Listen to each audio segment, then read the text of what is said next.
What's good, ladies and gentlemen? How y'all doing? Spoilers for the Ahsoka Show coming up, so you've been warned. The Ahsoka Show just concluded its final episode on Tuesday, and, well, I'm pretty impressed. Listen, ladies and gentlemen, this by no means was a perfect show.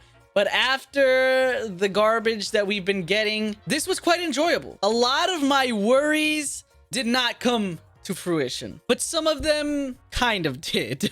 But you see, look, listen, ladies and gentlemen, as a Star Wars fan, I just want good, enjoyable Star Wars. I just want fun stories. I want new, fresh ideas. And I always want to see some of my favorite characters return, Ahsoka being one of the best. You see, one of my biggest concerns was that they were going to completely butcher Ahsoka, that they were going to completely have no heart behind it, that they were going to make it a show for, 6-year-old children or something like Obi-Wan. But this was quite enjoyable. A lot of good lightsaber fights, well choreographed, that were actually really awesome to see. A decent storyline that actually had me quite interested and intrigued. Even though I didn't watch Rebels, I was still able to pick up on things pretty quickly and see where it was going. Very cool, very interesting, a new concept, I suppose, that I at least hadn't seen before. I don't know if it was in Rebels, I don't know the whole Thrawn story there. Now, ladies and gentlemen, of all the new characters that we were introduced to, including Morgan, Thrawn, Baylan, and Shin Hati, alright? Hey, you know I like Shin Hati, alright? But a lot of these characters were actually pretty likable. I very much liked Baylan and wanted to know more of his story, and that is one of my complaints that we'll get to in just a little bit. But let's start with the positives. As I said earlier, great lightsaber fights, well choreographed, edge of your seat type fights that are, oh, this is a good fight. Very fun to watch, very enjoyable, and you could tell that they did good, especially one of the fights here in episode 8 with Morgan. That was an epic fight. Probably one of the best within the series. When Ahsoka fought with Anakin as well, her fighting with Baylan, Hati versus Sabine. Very cool, epic fights. Now, I was quite intrigued with the story. I know Thrawn mostly from the extended universe, the old OG extended universe and lore. Not too much from Rebels, so I don't know how he was in that series. But I do know that Thrawn is a serious man, not to be messed with. Very cold, calculating, smart, tactical genius. And they did okay in portraying that side of Thrawn. I think they could have done better, and I think that there was some missed opportunities in this show. But we'll get to that in just a second. More of the positives that I liked. The CG. The CG was much better. And when I say much better, I mean compared to Obi-Wan. I don't know what happened there with the CG. It was horrible. But the CG here in Ahsoka is actually pretty decent. It's much better, much easier on the eyes, and actually pretty gosh dang great and beautiful to look at. I think anybody who watched the series will agree with me when I say that the CG was much better than a lot of these other shows that we've gotten, i.e. Obi-Wan. Good fights, good CG. A good storyline that did keep me intrigued. I was interested in what is going on with Thrawn. Is he actually going to escape? What is Ahsoka going to do? What is the storyline with her and Sabine? What is the storyline with Baylan and Shin Hati? Like, what's going on here, right? These were interesting storylines, intriguing enough to get my attention and to get me wanting more. And that's where I get to some of the criticisms that I may have here. I very much like Baylan and Shin Hati. So what's going on? You know what I mean? Like, what happened? What was the entire thing here? What happened here? Especially in this last episode. What's going on with Baylan? He went to the giant temple or the statue of the father and the son and the daughter. Some hints back to Clone Wars. And what happened with Shin Hati?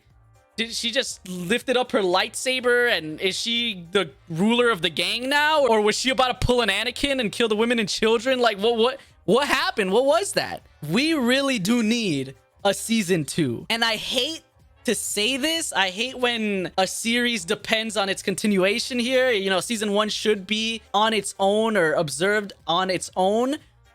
But depending on how good season 2 is, if this season 1 was a lot of setup for season 2, then season 1 could either gain a point in my mind or lose a point in my mind. You see, if we don't get satisfying conclusions to the Baylan Shinhati story, then my score is going to drop a lot. If we don't get satisfying conclusions, or at least get to see Thrawn in action here, then again, that's going to make it lose points for me. I wanted to see Thrawn win. You see, in this last episode, it really did seem like Thrawn just escaped. He didn't win, but he managed to escape.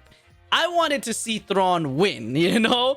Listen, guys, I don't know if it's my bias or something. I don't know why, but ever since Obi-Wan, I just cannot get it out of my mind. I cannot stop seeing it. I don't know if it's the Disney effect, but I cannot stop seeing that the good guys never fully fail. They never really get hurt, you know? And that's why I was impressed when they actually stabbed Sabine in one of the earlier episodes. Of course, she made a recovery, and that's good.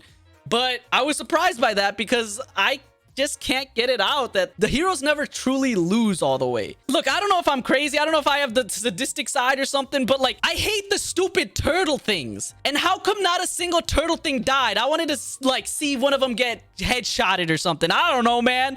Like, how come no one ever gets hurt? Like, the good guys never fail, like I'm saying, right? Look, I'm not a director, right? But I feel like there was a lot of missed opportunities. And I trust Dave Filoni more than basically any Star Wars director or creative mind that we have available to us at this point, you know? But I feel like there was some missed opportunities. I really wanted to see Thrawn shine. I was hoping that Thrawn would come out and just start destroying, messing things up, right? I was hoping that after the epic introduction of the Thrawn troopers, of the epic stormtroopers here, when they were chanting, you know, Thrawn, Thrawn, Thrawn. Like, I thought these were going to be some elite Roman Empire, you know, gosh dang epic troopers, right? But they were just average again. They were just normal stormtroopers. I was really hoping, especially in that particular scene where they come out and they surround Ezra and Sabine with the stupid turtle people. I was really hoping that they would come out and land and start messing things up. I was hoping that they'd come out and start headshotting the turtle people, and they started panicking, and oh my goodness, these are epic troopers. These are not your regular stormtroopers. You know, they started messing things up.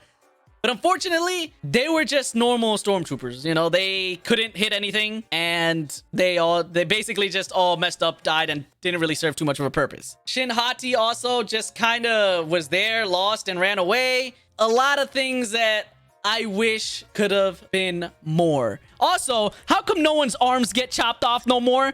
Come on, Star Wars, what's going on? I get it, okay, you only want Skywalkers to get their arms chopped off, right? Then cut off Sabine's leg or something. I don't know, like, have it feel a little more impactful, like, dang, our heroes got rocked by Thrawn, you know? Why couldn't these epic death troopers that came out, also really cool scene, by the way, when those two heavy armed death troopers, Sabine was shooting them in the face and they just kept going, they did not care.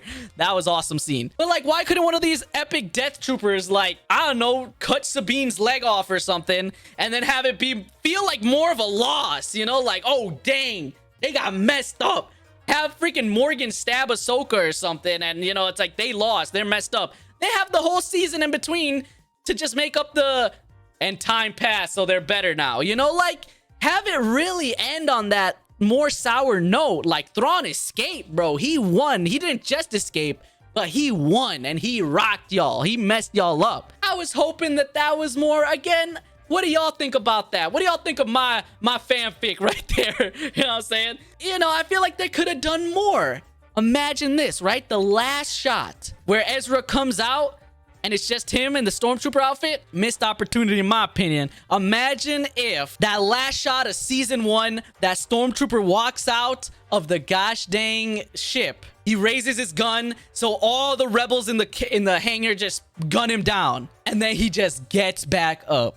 He gets back up, and 10 other zombies, they come out of that starship, and they just start messing things up, start taking over the carrier, because there's no Jedi there. 10 of those zombies that can't die against normal, incompetent New Republic troopers, they would mess that starship up and just start taking names, you know? Imagine if season 1 ended like that. That, oh my goodness, this ship is getting overrun, taken over. Syndulla's on that ship. Is she gonna die? What's going on? Great cliffhanger for season 1, all right? Look, I'm not a director, okay? I'm not the director of Star Wars. But hey, call me up. Call me up, Lucas Arts, all right? I'm a simple man. I love lightsaber fights. I love nostalgia bait, okay? If it's done well. Anakin, Captain Rex. I love seeing all them epic characters on the big screen. So, ladies and gentlemen, there's still a lot of things that need to be answered. Overall, I did like the story. I did think that it was intriguing. It did keep my attention. It definitely starts slow with episodes 1 and 2, but it really does pick up. The action is great, the CG is good, and the story is intriguing and interesting enough to keep me watching. Season 2 is definitely going to be that final determinant of whether season 1 was a great setup or if they truly didn't really know where they were going with this. Overall, it is better than Kenobi. It is better than Boba Fett. I still consider it good and enjoyable Star Wars, and I'd probably give it something about like a 7.5 out of 10.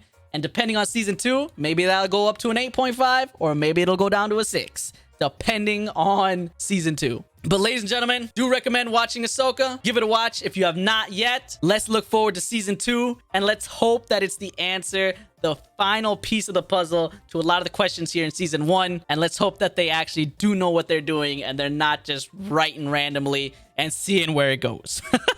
Ladies and gentlemen, I appreciate you guys. Thanks so very much for watching. You guys are awesome. If you have not subscribed, please do consider doing such. Also following me on Twitch. All those links down in the description. Appreciate you guys. Thanks so very much. And until next time, I'll see you.